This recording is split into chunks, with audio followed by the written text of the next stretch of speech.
this thing on?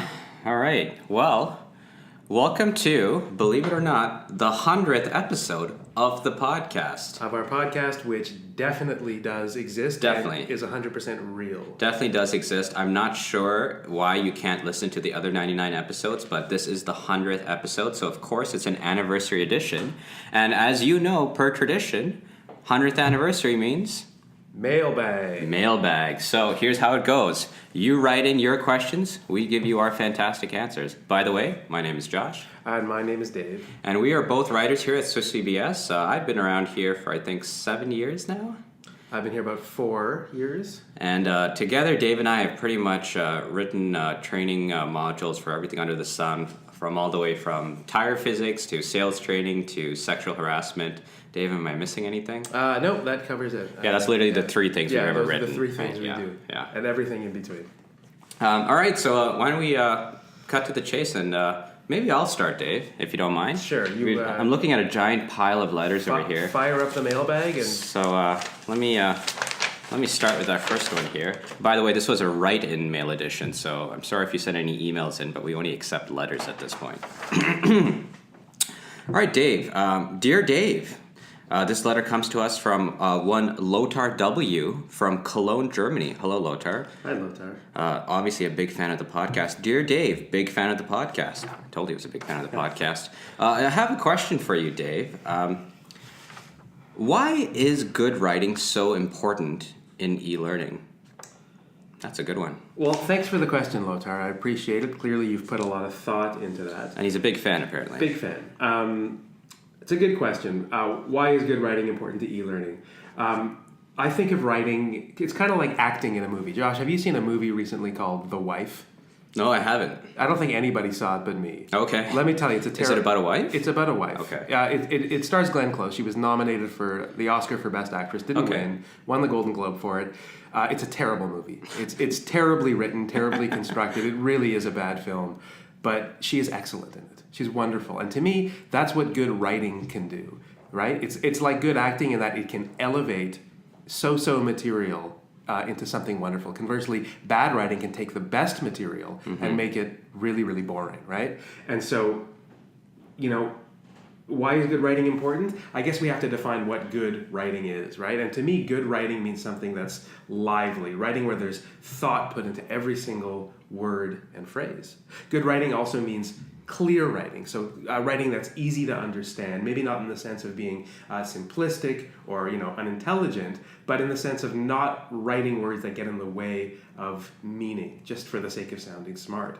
And so again, to circle back, good writing is important in e-learning because it makes it interesting. It makes it easy to understand, and it elevates the material. I think something we often forget in e-learning is the cardinal rule of don't be boring. Yeah. It has to be interesting. And as I said, good writing can make any material interesting.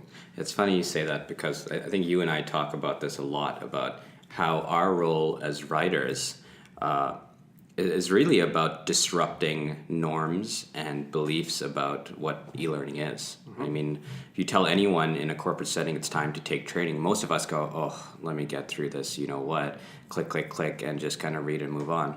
And I really think our role as writers, especially in the nature of what we do, which is sort of rich media, engaging e-learning, is to really disrupt that stereotype and say, no, this is, like you said, interesting.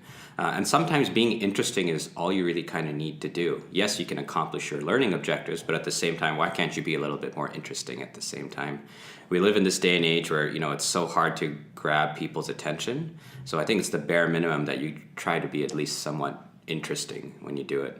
And I like the idea of making that comparison to actors, because I think that's a really good thing in terms of writing, because for me, the writing itself is almost a character in what you're trying to do, whether you think it or not. Maybe not always a formal character, like through, an actual character within a setting or whatever that is, but even the voice, the tone that you take on can make or break the difference in what you're trying to do. Absolutely, and good writing doesn't necessarily mean writing a story in the sense of a narrative. It can just mean taking technical material and, phrasing it in such a way that it's interesting. Yeah. Oh, that was a good question. Thank you, Lothar. Lothar W. from Cologne, Germany. Shout out Germany. Speaking of good writing, let's read our next letter. So dig another one out of the mailbag. This one comes to us from Marcy in Ottawa. And Marcy writes, "Hey guys, I've never heard of your podcast, and quite frankly, I don't believe that it actually exists." Well, this is our 100th episode, Marcy, so that's a little rude. Clearly, if you're writing into our podcast, it exists. Nevertheless, she writes, "As a writer, I have a question about humor. What role does humor play in learning? How do you know when to use it? And how much is too much?" Oh, that's a good one. Thanks a lot, Marcy. Shout out Ottawa. That's your hometown, isn't it? It's my hometown. Yeah, we got a couple of Ottawa people here. Who knew we had such a big subscriber base to our podcast in Ottawa, which does exist, by the way. It definitely Not does. the podcast, Ottawa. Yeah. Humor in e-learning, I think, that's a tricky one. I think you and I both know that we're really hilarious people, and we make a lot of jokes. Not necessarily on this podcast, but in our writing, we definitely do make a lot of jokes. They're always funny. And personally, I find you hilarious, Dave. Thanks, Josh. So when it comes to having to go through some of your writing sometimes and saying, well, you know what, I think this is a little too funny, Dave, it kind of hurts me to be able to cut that joke out and say you can't do it. But why do we use humor in e-learning? Well, kind of coming back to the point of being interesting, I think that's really what the idea is. Sometimes we work with really boring, dry material. And yes, you have to get through it. And yes, it's important from the context of your performance. But that doesn't necessarily mean that you have to go about it in a very dry way. And I think that's really where humor can come in. But coming in and putting my kind of corporate hat on, I also know that there's limits to doing that. And if anyone of our podcast listeners are lawyers, then you know exactly why we probably can't do too much humor because, well, we have to be inclusive of all audiences. But I think that really comes back down to execution. I'm a big fan of dad humor in scripting, and that's really kind of coming up with sort of corny jokes. Sometimes a lot of puns. A good pun can go a long way. But I also think there's a time and place for executing it. And I think, Dave, you probably have some good examples and stuff that you've done recently where you've tried to incorporate humor or not. Yeah, for me, the question of, how and when do you incorporate humor, how much is too much, to me, it's an issue of client management as well, right? And so if I am working on a project where I see there's a potential to do something really funny, first of all, that's what gets me really excited. Those are the projects I love. Mm-hmm. But secondly, I'm going to bring that forward in the design phase of a project to the client. Right when we're planning what we're going to do, I'm going to say, hey, how comfortable are you guys with humor? What's your corporate culture like? What are your learners like? Are they okay with that? Are you okay with that? Just so we don't throw them off when we get to the scripting phase, right? I don't want them to think it's a really serious sort of corporate-driven training and then all of a sudden there are these jokes in it that don't seem to belong. And so if I get the sign-off on that, when I'm scripting for the first time, I'll put in a few jokes, and maybe I'll even try to push the boundaries a little bit, and I'll flag those for the client and say, hey, this is what I was trying to do with this joke. Let me know what you think of this. Is this enough? Is this too much? Should I pull it back? Should I keep going with this tone? Yes or no? So I think it's really a matter of being transparent with the client and designing for humor. Really weird thing. I'm just looking on the other side of Marcy's letter here, and apparently she has a follow-up question, and it says, "Dear Dave, I do know that you're quite hilarious, which is why I'm asking you this specifically." Funny for someone who doesn't believe our podcast exists. I know she's a fan of your writing apparently. But Marcy asks, "I believe that humor is important, but how do I convince my stakeholders that it's a necessary requirement?" It's a really good question, Marcy. I think what we're always trying to do, as you said, Josh, is disrupt conventional learning, right? So a client might come in, especially a corporate client, with their mind made up about what they think they want, right? Yeah. And our role sometimes is to educate them and say, look, you might think your learners want this, but what we want to give them is learning that doesn't feel like conventional learning, right? Or doesn't feel like learning at all. Doesn't feel like learning at all, right? If you tell someone, okay, everyone, time to turn off your work and do your training now, their eyes glaze over, right? And so if we can give them something that feels not like doing training, but say watching, a sitcom or an episode of like a web series, that's something engaging, something they can look forward to. And I think humor can go a really long way to doing that, and that's how you can sell it to the client. I think another way to approach it is to think of humor not necessarily as humor in a direct way. It's not like we're trying to do a stand-up routine here, but really it's about lightheartedness to ease the tension at times of particularly tough learning objectives or whatever that may be. And I think probably a good way to approach humor is really to think about it as less of writing and scripting and more of experience design. And to think of humor as something that can be conceptually applied rather than one-off jokes. I think one-off jokes tend to stand out more, especially when you're talking about something very serious. But if the premise of your experience has a humorous tone to it, I think that can help be a little bit more subtle, but at the same time also help make it a little bit more lighthearted.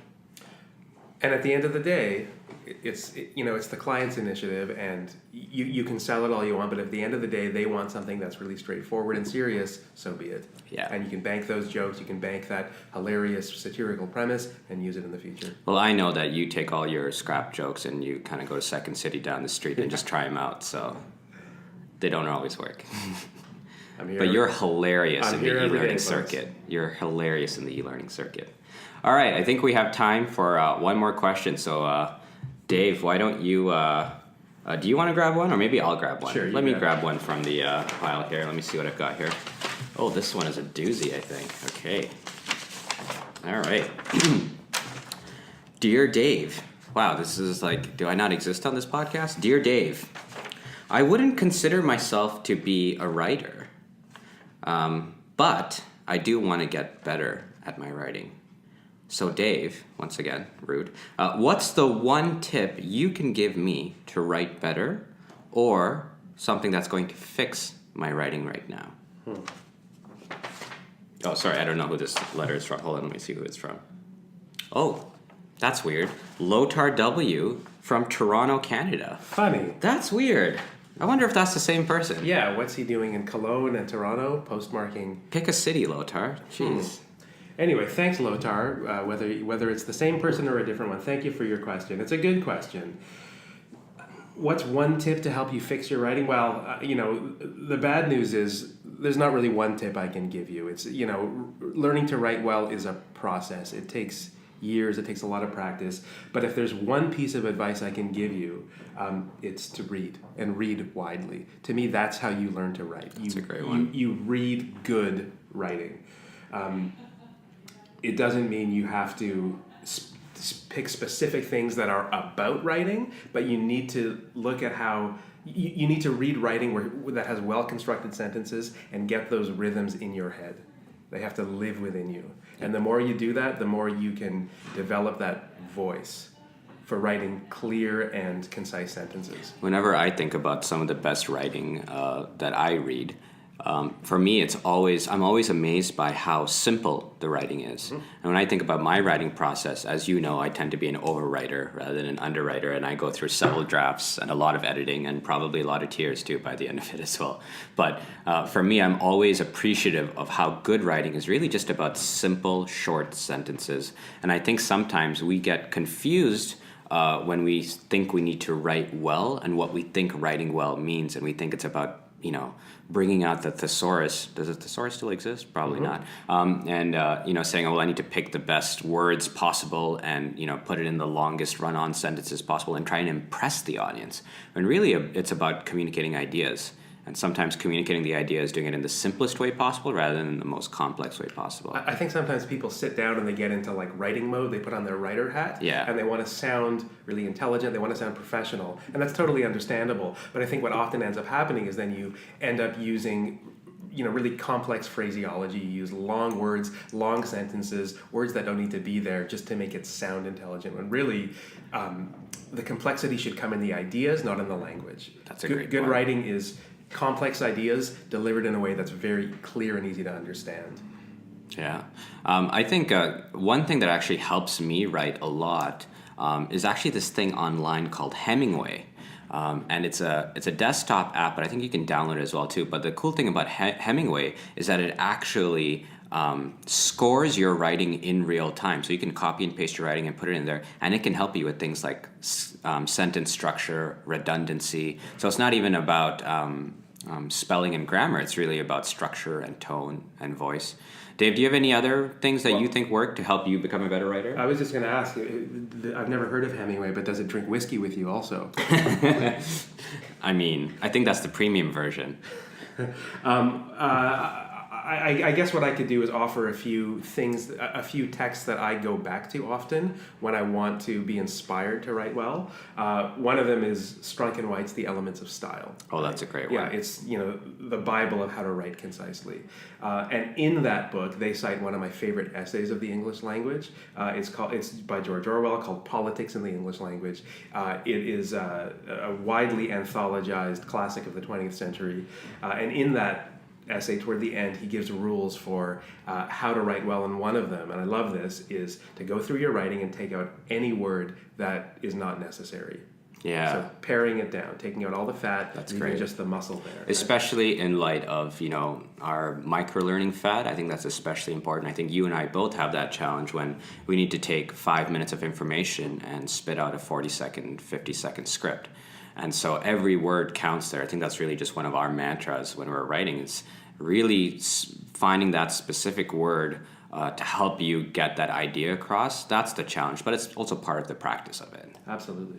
And then the other touchstones I go back to, I guess, are other famous pieces of prose writing in English. So Martin Luther King's Letter from Birmingham Jail. Oh, yeah. It's wonderful, and you read it and you can't help but marvel at the sentence construction. Rachel Carson's Silent Spring, and if you really want to nerd it up, Samuel Johnson's preface to his Dictionary of the English Language from 1755. Call back to 1755. Wow. Is that a favorite of yours? It is a favorite of mine. Yeah. He took 10 years to write the first dictionary of the English language all by himself. Wow. And he wrote this preface where he talks about the language of English. It's wonderful, and it's so beautifully written. That's a deep cut, Dave, for Thanks. sure. Thanks, John. And I think probably to sort of wrap up that point, I'd just say stick with it and practice. It is something that takes a very long time to do, and it's okay if the first few versions aren't your best. Like I said, I'm a huge draft writer. I write in lots of drafts, and the first draft is never ready. So, meanwhile, Dave is a much better sort of first draft writer, and he's a lot better writer than me, folks. Well, I like to edit as I write. Yeah. So it's hard for me to distinguish between a first draft, second draft, third draft. I'll write, and then as I'm writing, I'm constantly going back and editing what I've already written. All right. Well, I think that's all the time we have for today. Thanks again for listening in to our 100th episode of our Very Real podcast. And thanks to everyone who wrote in with those excellent questions. Yeah, especially Lothar, who apparently has written from 2 different countries, if they are the exact same person. But next time, we'll be doing a live scripting of a module on compliance, won't we, Dave? We absolutely will. So in our 100% Real podcast, which would technically be our 101st. Stay tuned for the next episode. Talk to you soon. Bye, everybody.